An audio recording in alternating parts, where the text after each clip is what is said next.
reality. However, the Supreme Personality of God, Lord Krishna, is the actual basis of everything. Everything is within Him, He is within everything. As a pure devotee of the Lord sees Krishna everywhere and sees all the variegated modes of nature as the potency of Lord Krishna. One who does not see Lord Krishna certainly see material variegatedness as the supreme reality. Such a vision is called Maya, or gross illusion, as the vision animal. Pāratantryaṁ means one will remain caught in the fruitive activities unless one gives up this superficial separatist vision.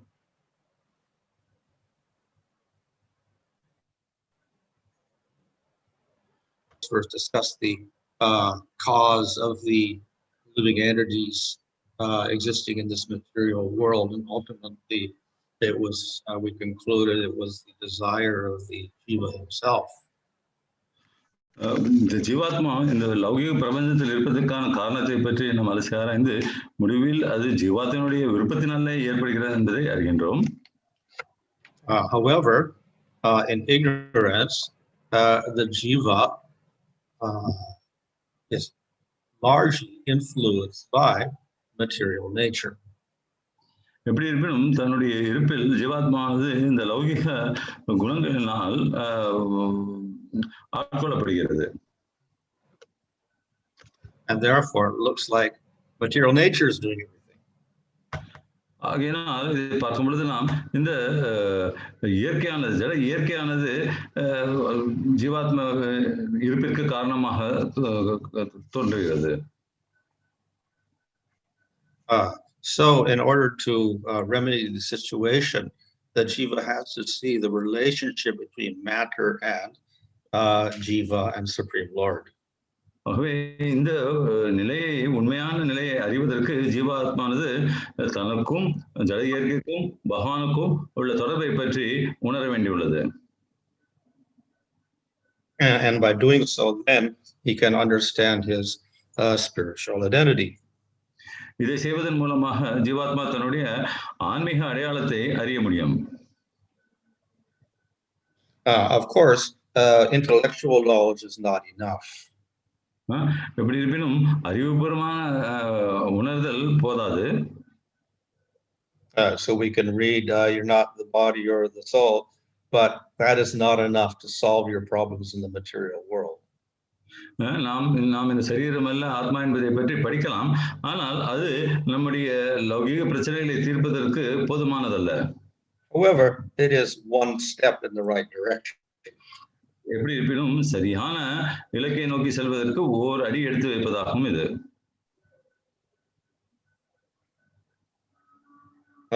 If we can accept the fact that we're not the body, we're the soul, at least with that understanding, we can also understand a lot of the happenings in this material world.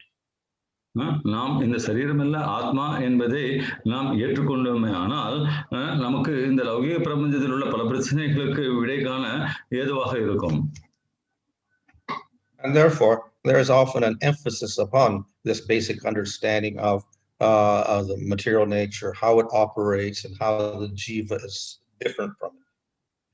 ஆகவேதான் இந்த அடிப்படை கருத்து மிகவும் திரும்ப திரும்ப வலியுறுத்தப்படுகிறது. எவ்வாறு இந்த ஜட இயற்கை செயல்படுகிறது, இந்த ஜீவாத்மாவிலிருந்து எவ்வாறு மாறுபட்டது என்பதை வலியுறுத்தப்படுகிறது. So we see, for instance, in the third canto, many chapters are dedicated to simply explaining the operation of material energy. ஆகவே தான் மூணாவது ஸ்கந்தத்தில் நாம் வெவ்வேறு அத்தியாயங்கள் இந்த லௌகீக சக்தி எவ்வாறு செயல்படுகிறது என்பதை பற்றி விளக்கங்கள் இருப்பதை காணலாம்.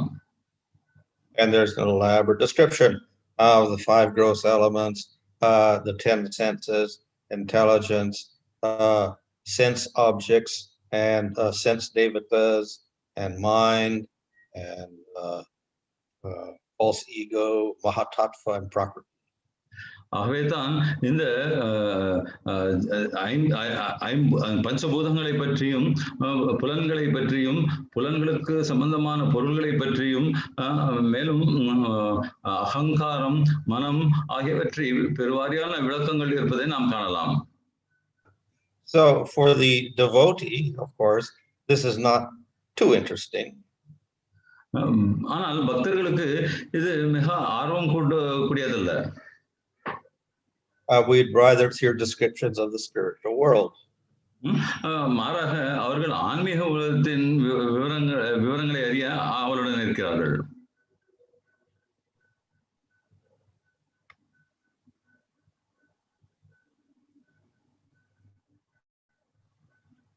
Hare Krishna.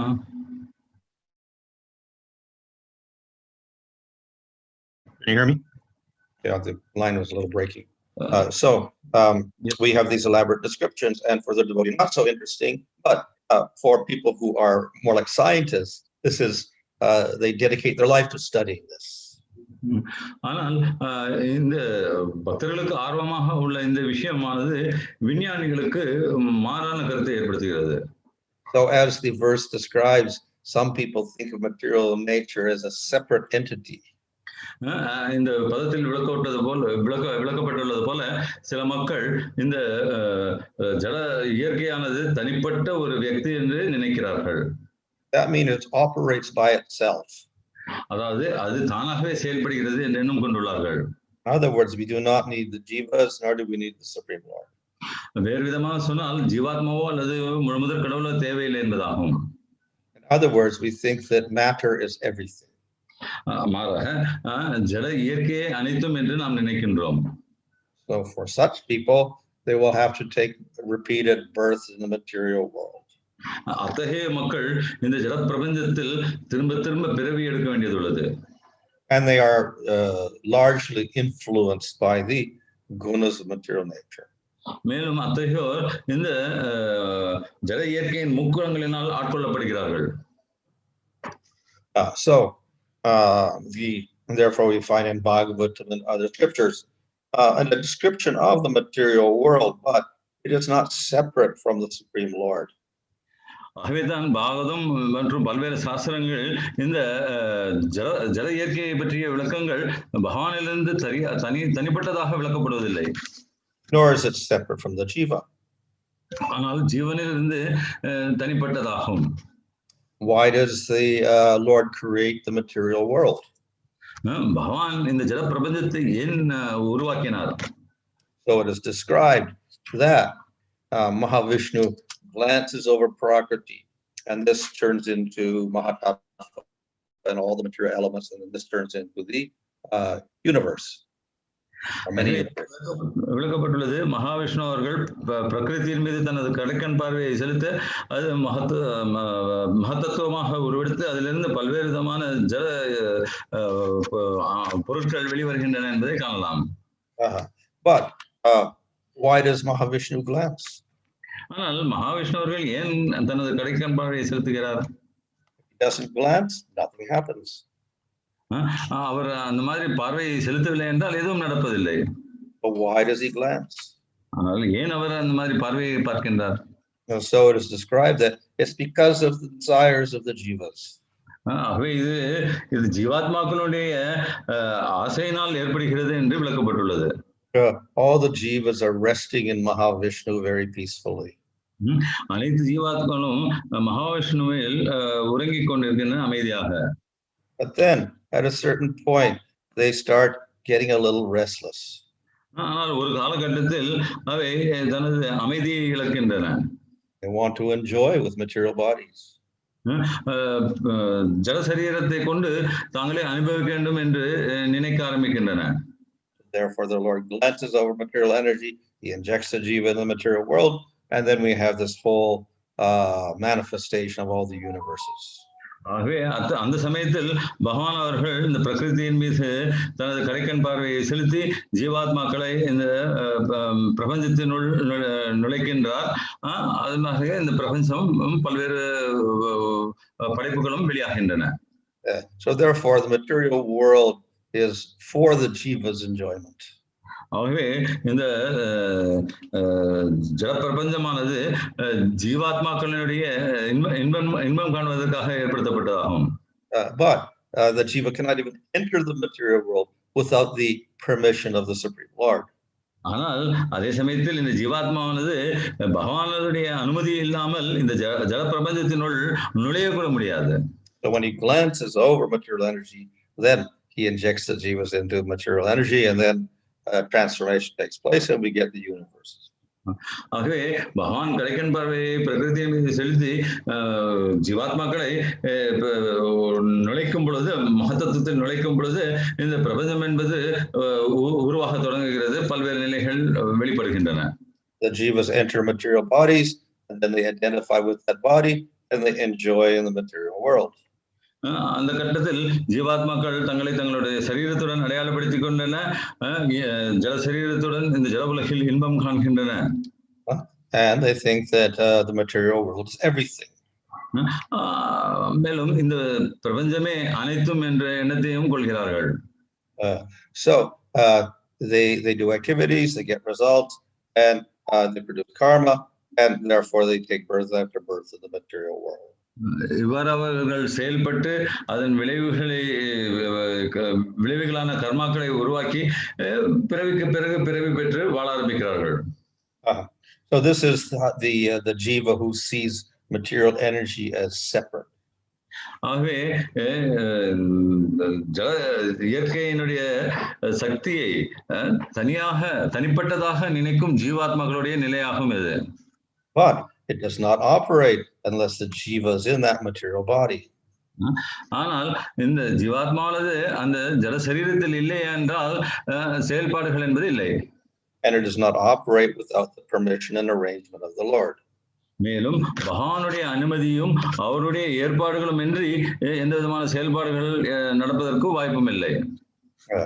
So the first step to solve the problems of the jiva and material world is to realize the real situation. ஆகவே தன்னுடைய பிரச்சனைகளை தீர்த்துக் கொள்வதற்கு இந்த பிரபஞ்சத்தில் ஜீவாத்மா செய்ய வேண்டிய முதல் காரியம் இந்த முதல் அடியை முதல் அடியை எடுத்து வைப்பதாகும். So this is what we call jnana or knowledge. இதையே நாம் ஞானம் என்று அறிவு என்று சொல்கின்றோம். Of course, jnana has several levels. ஆனால் இந்த ஞானமானது பல்வேறு நிலைப்பாடுகளில் உள்ளன.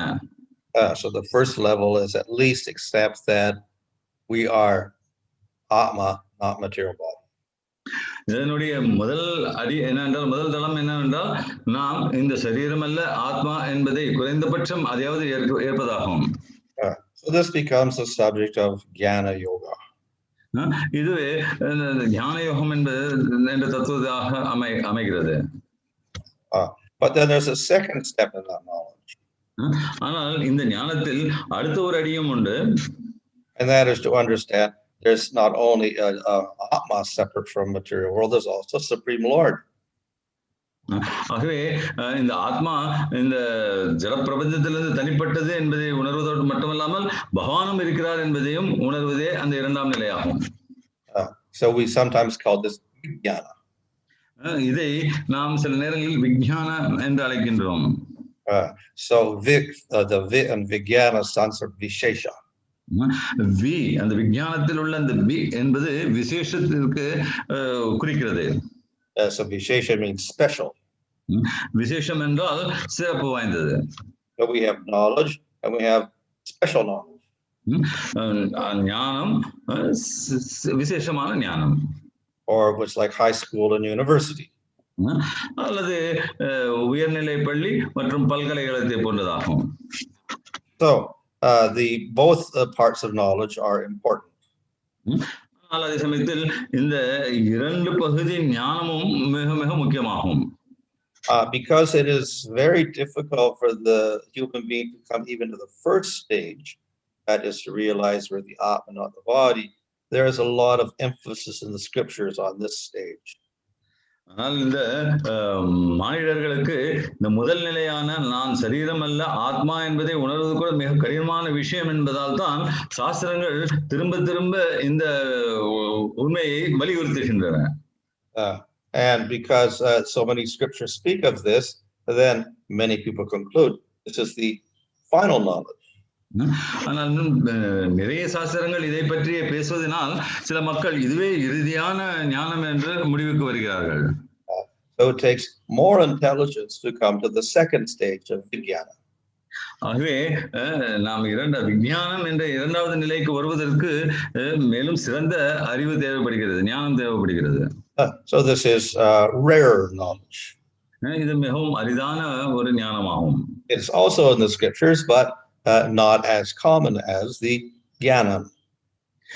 இதுவும் சாஸ்திரங்களிலேயே உள்ளது, ஆனால் இது ஞானத்தை போன்று பொதுவாக விளங்குவதில்லை.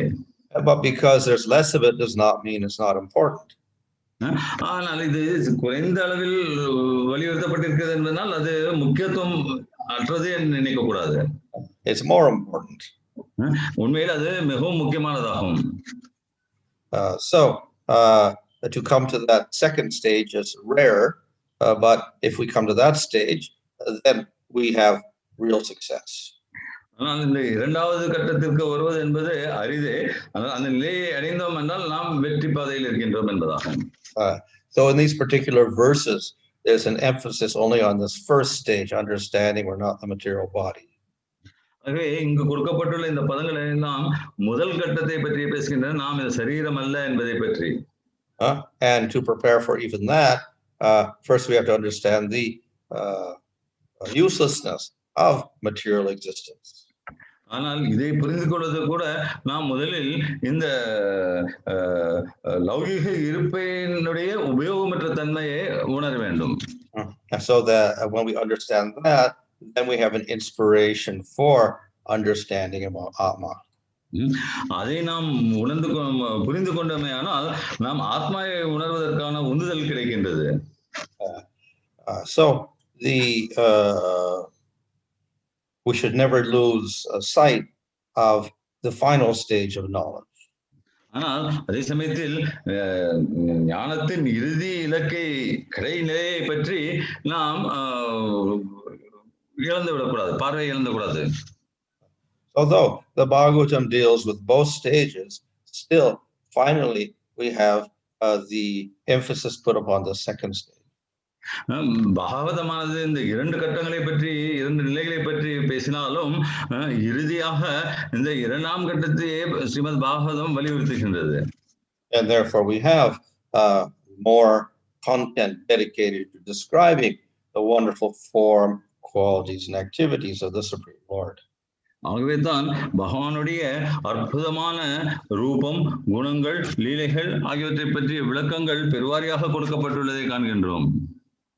However, if we cannot even understand that the Atma is separate from the body, it is very difficult to understand the Supreme Lord. எப்படி இருப்பினும் இந்த ஆத்மா சரீரத்திலிருந்து மாறுபட்டது, தனிப்பட்டது என்பதை நாம் புரிந்து கொள்ள முடியவில்லை என்றால் பகவானை பற்றி அறிவது என்பது கடினமே. When we read descriptions of Krishna, we will think of him as a material entity. ஆகவே கிருஷ்ணருடைய விவரணங்களை பற்றி நாம் படிக்கும் பொழுது அதுவும் ஜலசக்தி என்று நினைப்போம். And then we'll find fault with him. அதன் காரணமாக குற்றங்குறைகளை கண்டுபிடிப்போம். However, that is not the case. எப்படி இருப்பினும் அது உண்மை அல்ல. Supreme Lord has no fault. கிருஷ்ணருக்கு எந்த விதமான குறைகளும் அற்றவர். So his appearance with form and acting like a human being do not indicate that he is a material person. ஆகவே அவர் மனித ரூபத்தில் தோன்றி மனிதன் போன்று செயல்படுவது என்பதனால் அவர் மனித சரீரம் கொண்டவர் என்று தவறாக எண்ணக்கூடாது. So to come to that understanding, we have to understand the difference between matter and spirit. ஆகவே அந்த ஒரு நிலையை நாம் புரிந்து கொள்ள வேண்டும் என்றால் நாம் இந்த ஜட பொருள்களுக்கும் ஆத்மாவிற்கும் உள்ள வேறுபாடை அறிய வேண்டும். So though ultimately the knowledge of the Lord is more important, still we do have to have some atma gyan in order to appreciate the nature of the Supreme Lord. இறுதியாக பகவானை பற்றிய ஞானமே நாம் அறிய வேண்டிய விஷயம் என்றாலும் அடிப்படையில் இந்த ஆத்ம ஞானம் என்பதை பெற்றாலே நாம் அந்த மேலான ஞானத்தை உணர முடியும். And therefore we have these discussions about Atma and body in the Bhagavatam. ஆகவேதான் இந்த ஆத்மாவை பற்றியும் சரீரத்தையும் பற்றியதான வாதங்கள் பாகவதத்தில் இருக்கின்றது. Hare Krishna. Hare Krishna. Thank you, Maharaj. Maharaj mentioned that because of the desire of the jiva that Mahavishnu glances, it apparently appears that the desires of the jiva are more powerful than the Lord himself, Maharaj. பகவான் விஷ்ணு அவர்கள் ஜீவாத்மாக்கள் ஆசைப்படும் பொழுது தனது கடைக்கண் பார்வையை செலுத்தி பிரகிருதியை செயல்படுத்துகிறார் என்று கூறினீர்கள். இதன் மூலம் நாம் ஜீவாத்மாக்கள் விஷ்ணுவை விட சக்தி வாய்ந்தவை என்று புரிந்து கொள்ள வாய்ப்பு உண்டு. They're not more powerful, obviously, because everything is ultimately under the Lord. But the Lord responds to the desires of the jiva, either in the material world or in the spiritual world. ஆகவே இந்த நிலையை நாம் பகவானை விட ஆத்மா சக்தி வாய்ந்தது என்று எடுத்துக்கொள்ளக்கூடாது. ஆனால் எப்படி இருந்தாலும் பகவானே சக்தி வாய்ந்தவர். ஆனால் அவர் ஜீவாத்மாவனுடைய ஆசைகளை பூர்த்தி செய்வதற்காக இதை செய்கின்றார். எங்கிருந்தாலும் எப்படி இருந்தாலும் லௌகிக பிரபஞ்சம் இருந்தாலும் ஆன்மீக பிரபஞ்சம் இருந்தாலும் பகவான் ஜீவாத்மாவுடைய ஆசைகளை நிறைவேற்ற முயற்சிக்கிறார். So in the Svetasvatara Upanishad it says, Yo vidadati kaman, the Lord fulfills the desires of the jiva. ஸ்வேதாஸ்வத உபநிஷத்தில் சொல்லப்பட்டுள்ளது பகவான் ஜீவாத்மாக்களுடைய ஆசைகளை நிறைவேற்றுகிறார் என்று. How we can do that unless he's superior? அவர் ஜீவாத்மாவுடைய மேலானவராக இல்லை என்றால் இதை எவ்வாறு அவர் நிறைவேற்ற முடியும்? How can an inferior person satisfy a superior person? தாழ்ந்த நிலையில் ஒருவர் மேலான நிலையில் ஒருவரை எவ்வாறு திருப்திப்படுத்த முடியும்? It is a superior person who can satisfy the inferior person. மேலானவரே தாழ்ந்தவரை திருப்தி செய்ய முடியும். So the Lord, therefore, he satisfies the jivas by fulfilling their material desires. ஆகவே பகவான் ஜீவாத்மாக்களுடைய ஆசைகளை நிறைவேற்றி அவற்றை திருப்திப்படுத்துகிறார். Guru Maharaj, just this question, Guru Maharaj. But when we say that we have to serve for the pleasure or the satisfaction of the Lord, then again it becomes the way around, Guru Maharaj, because Atma cannot satisfy, being a lower category. Yeah, of course, the Lord himself, by his mercy, accepts what the jiva offers. Okay, இந்த பிரச்சனை கேள்வி என்னவென்றால் தாங்கள் இப்பொழுது கூறிய விடையின் பிரகாரம் ஜீவாத்மா பகவானுடைய திருப்திக்காக சேவை செய்து பகவானை திருப்திப்படுத்த முடியாது. ஏனென்றால் ஜீவாத்மா தாழ்ந்த நிலையில் உள்ளது ஆத்மா. அதற்கு குரு மகாராஜ் அவர்கள் கூறிய பதில், பகவான் தன்னுடைய கருணையின் காரணமாக ஜீவாத்மாவுடைய சேவையை ஏற்று திருப்தி அடைகிறார். பகவானுக்கு எந்த விதமான தேவையும் இல்லை. So if you offer a fruit and flower, he doesn't need it because he owns everything already. நாம் புஷ்பத்தையும் பழத்தையும் அவருக்காக அர்ப்பணிக்கின்றோம். இது அவருக்கு தேவையில்லை, ஏனென்றால் அவர் அனைத்தையும் கொண்டவர். So the example is given of you worship the sun with a lamp. So the lamp is a little light, and the sun is the origin of all light. So what's the use of a lamp offering worship of the sun with a lamp, which comes from the sun anyway? இதற்கு உதாரணமாக சூரியனை நாம் ஒரு விளக்கை கொண்டு வெளிப்படுவது உதாரணமாக கொடுக்கப்படுகிறது. சூரியன் ஒளியின் உறைவிடம்.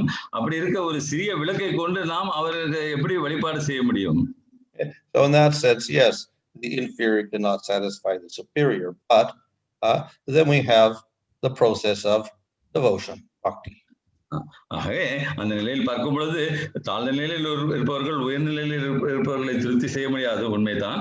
ஆனால் இதை ஏதுவான வழியில் செய்வதற்காகத்தான் பக்தி என்ற வழிமுறை இருக்கின்றது. So this operates differently. இது வேறு வித்தியாசமான வழியில் செயல்படுகிறது. So the Lord is controller, but then he is controlled by bhakti. அவரே அனைத்தையும் கட்டுப்படுத்துபவர், இருப்பினும் பகவானே அனைத்தையும் கட்டுப்படுத்துபவர், இருப்பினும் பக்தியினால் அவர் கட்டுப்படுத்தப்படுகிறார். And if bhakti manifests in a person, he becomes a devotee, then the Lord is controlled by the devotee. ஆகவே பக்தி எப்பொழுது ஒரு நபரில் வெளிப்படுகின்றதோ, எப்பொழுது ஒருவர் பக்தனாகின்றாரோ, அப்பொழுது அவரது பக்தியின் காரணமாக பகவான் அவருக்கு கட்டுப்படுகின்றார். Of course, we can also explain that bhakti is also part of the Supreme Lord himself. It's the Swarup Shakti. இன்னொரு விதத்திலும் சொல்லலாம், பக்தி என்பது பகவானுடைய அங்கமே, அவருடைய சுரூப சக்தி என்பதையும் நான் சொல்லலாம். So if he's controlled by the bhakti in a devotee, that simply means he's controlled by his own Swarup Shakti. ஆகவே பக்தியின் காரணமாக பக்தர்களுள் உள்ள பக்தியினால் அவர் கட்டுப்படுத்தப்படுகிறார் என்று சொன்னாலும், உண்மையில் அந்த பக்தியானது அவருடைய சுரூப சக்தி என்பதனால் அவர் தன்னுடைய சுரூப சக்தியினாலேயே கட்டுப்படுத்தப்படுகிறார். So he's not controlled by anybody. ஆகவே அவர் யாரினாலும் கட்டுப்படுத்தப்படுவதில்லை. We see that there are cases or pastimes to say that the law, like at a particular time, the Lord is feeling hungry, the devotee, the sadhaka has to take the bhoga to the lordships. There are pastimes where the Lord expresses that he is already feeling hungry, but he is expressing his desire to expedite and things like that. Are pastimes, which means he's there again dependent on the devotees in one sense. நம் சாஸ்திரங்களில் பல்வேறு விதமான லீலைகளை பார்க்கின்றோம். பகவானுக்கு பசி எடுப்பதையும், அந்த பசியின் காரணமாக அவர் உணவுப் பொருட்கள் கேட்பதையும், பல விதங்களில் பல விதமான லீலைகளை நாம் அறிந்திருக்கின்றோம். இந்த விஷயத்தில் நாம் பார்க்கும் பொழுது அவர் பக்தர்கள் சார்ந்திருக்கிறார் என்று புரிந்து கொள்ள வேண்டுமா? Yeah, so ultimately in all these cases, it is the Lord is controlled by the bhakti. எப்படி இருப்பினும் இந்த விளக்கங்களில் அனைத்திலும், இந்த லீலைகள் அனைத்திலும் பகவான் தன்னுடைய பக்தியினால் கட்டுப்படுத்தப்படுகிறார். Just like Mother Yasoda is tied up by our Krishna is tied up by Mother Yasoda. உதாரணத்துக்கு யசோதை லீலையை பற்றி எடுத்துக்கலாம். யசோதை கிருஷ்ணரை கட்டி போடுகின்றார், ஆனால் உண்மையில் பகவான் கட்டுப்படுகிறார். So it's described, he's not really tied up by ropes, he's tied up by the ropes of prema. மேலும் இது விளக்கப்படுவது என்னவென்றால், உண்மையான ஒரு கயிறினால் அவர் கட்டப்படவில்லை, பிரேமை என்ற கயிறினால் அவர் கட்டப்படுகின்றார். Online question. Krishna being the knower of everything, does the Lord know when will exactly the jiva take up the process of devotional service? பகவான் அனைத்தும் அறிந்தவர் என்ற காரணத்தினால் ஒரு ஜீவா எப்பொழுது பக்தி மார்க்கத்தை ஏற்கும் என்பதை அவர் அறிவாரா? Questions of when and time are questions in the material world. எப்பொழுது, எங்கு என்ற கேள்விகள் எல்லாம் இந்த லௌகிக பிரபஞ்சத்துக்குரியவை. And the spiritual, the Supreme Lord in the spiritual world is beyond time. ஆனால் ஆன்மீக உலகத்தில் இருக்கும் முழுமுதற் கடவுள் காலத்திற்கு அப்பாற்பட்டவர். So therefore, to ask a question, when the jiva develops a desire or whatever, does he know when the jiva is going to advance, etc., are questions from the material world. We can't apply that to the Supreme Lord in the spiritual world. ஆகவே ஒரு ஆத்மா எப்பொழுது பக்தியை பெறப்போகிறது, எப்பொழுது பக்தியில் முன்னேறப் போகிறது போன்ற கேள்விகள் எல்லாம் பகவானை பொறுத்தவரையில் அர்த்தமில்லாதவை. அவர் ஆன்மீக குலத்தில் இருப்பினால் அதை அவருடைய விருப்பத்திற்கு நிறைவேற்றிக் கொள்கிறார். Maharaj, the acharyas like Nānātvam Thakur sings that just by the darshan, just by the sight of a pure devotee, a living entity can be purified and take up to the process of pure devotional service. Here, on the contrary, it seems that the Lord Vishnu's glances implicate the living entities in materialistic life. How to appreciate that? What is that? Maharaj, the acharyas like Nānātvam Thakur says that the sight of a pure devotee advances a living entity in spiritual life to the extent of even prema. On the contrary, the Lord Vishnu's glance in today's class mentioned that the living entities are implicated more and more into materialistic life. So the glance of the pure devotee and the glance of the Lord, there seems to be some contrast apparently. ஒரு தூய பக்தனுடைய நரோத்தம் தாஸ் தாக்கூர் போன்ற ஆச்சாரியர்கள் கூறுவது என்னென்றால், தூய பக்தர்களுடைய பார்வையினால் ஜீவாத்மா பக்தி பெறுகிறது, தூய்மை பெறுகிறது, பிரேமை என்ற நிலையை கூட அடைய முடிகிறது என்று சொல்கிறார்கள். ஆனால் அதே சமயத்தில் இன்றைய வகுப்பில் நாம் கண்ட கருத்து என்னவென்றால், பகவானுடைய கடைக்கண் பார்வையினால் ஜீவாத்மா என்பது லௌகிக பிரபஞ்சத்தினுள் நுழைக்கப்படுகிறது. ஆகவே பகவான் ஆத்மாவை லௌகிகத்தில் ஆழ்த்துகிறார் என்ற முரண்பாடான கருத்து வெளிப்படுகிறது. நாம் இதை எவ்வாறு புரிந்து கொள்ள வேண்டும்? For people in the material world, to get the glance of the Lord means to make a lot of money. லௌகிக பிரபஞ்சத்தில் இருக்கும் மக்கள் பகவானுடைய கடைக்கண் பார்வை என்பதற்கு நிறைய செல்வத்தை பெருக்கிக் கொள்வது என்று அறிகிறார்கள். So the glance of the Lord can give material benedictions. It can also give spiritual benedictions. ஆகவே பகவானுடைய பார்வையினால் லௌகிக செல்வங்கள் மட்டுமல்லாமல் ஆன்மீக ஆசீர்வாதங்களும் கிடைக்கின்றன. And similarly, the devotee can give material or spiritual benefit. அதே போன்றுதான் தூய பக்தர்கள் கூட லௌகிக அல்லது ஆன்மீக ஆசீர்வாதங்களை கொடுக்க முடியும். So that is why many materialist people will come to a saintly person, so he'll get material benediction. ஆகவேதான் நாம் இன்றைய உலகில் பார்க்கின்றோம், லௌகிகவாதிகள் ஆன்மீகவாதிகளை அணுகுகிறார்கள் லௌகிக பொருட்களை பெறுவதற்கு. Why would a pure devotee give material benedictions at the first place? How to understand that? Generally, they don't. தூய பக்தர்கள் ஏன் லௌகிக பொருட்களை பெறுவதற்கான ஆசீர்வாதங்களை கொடுக்க வேண்டும் என்பதற்கு பொதுப்படியாக அவர்கள் அது போன்று செயல்படுவதில்லை என்று குரு மகாராஜ் அவர்கள் சொல்கிறார். But certainly the materialists are hoping for that. ஆனால் லௌகிகவாதிகள் அதற்காகவே இயங்குகிறார்கள். So we see that people who desire wealth approach the Lord and worship Him.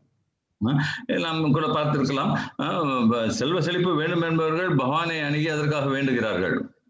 And the Lord gives them some wealth. அதே சமயத்தில் பகவானும் அவர்களுக்கு ஏதோ ஒரு விதமான செல்வத்தை கொடுக்கின்றார். And the hope is that by doing that they develop better faith and eventually they give up the desire for material enjoyment. இதற்கு காரணம் என்னவென்றால், இவ்வாறு செல்வத்தை பெறுவதனால் இறுதியில் அவர்கள் அதை விட்டு பக்தியில் ஈடுபடுவார்கள் என்ற ஒரு எதிர்பார்ப்பினாலேயே செய்யப்படுகிறது. Thank you so much, Maharaj. Hare Krishna. Garantara Srimad Bhagavatam ki jai. His Holiness Bhanu Swami Maharaj ki jai. Divine Grace A.C. Bhaktivedanta Swami Srila Prabhupada ki jai. Nitai Gaur Premanande.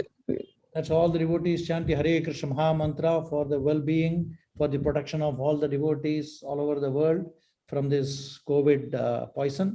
Hare Krishna, Krishna Krishna, Hare Hare, Hare Rama, Rama Hare Hare. Hare Krishna, Krishna Hare Hare, Hare Rama, Rama Rama Hare Hare, Hare Krishna, Krishna Hare Hare, Hare Rama, Rama Hare Hare. So we have been having beautiful lectures every day in the evening between 7 and 8 by various devotees, authors of Ramayana. Today we have Jagat Sakshi Prabhu continuing his yesterday's lecture. Day before we had Vidwan Gauranga Prabhu, and for the next couple of days we will have Nanda Kumar Prabhu, who are all very, very experts in Ramayana discourse. And we have Nityananda Prabhu, we have Shubha Vilas Prabhu. So kindly spread the message, take advantage and hear about the glories of Lord Ramchandra. And also we would have 8 to 9 an ardent prayer session where we pray for all the devotees who have been wonderfully engaged in devotional service or infected with COVID. So request all of you to spread the message and take part in these programs so that the prayers are most powerful, and that way we are also getting a benediction from the Lord for serving devotees in such a manner. Hare Krishna. Hare Krishna. Srila Prabhupada ki jai.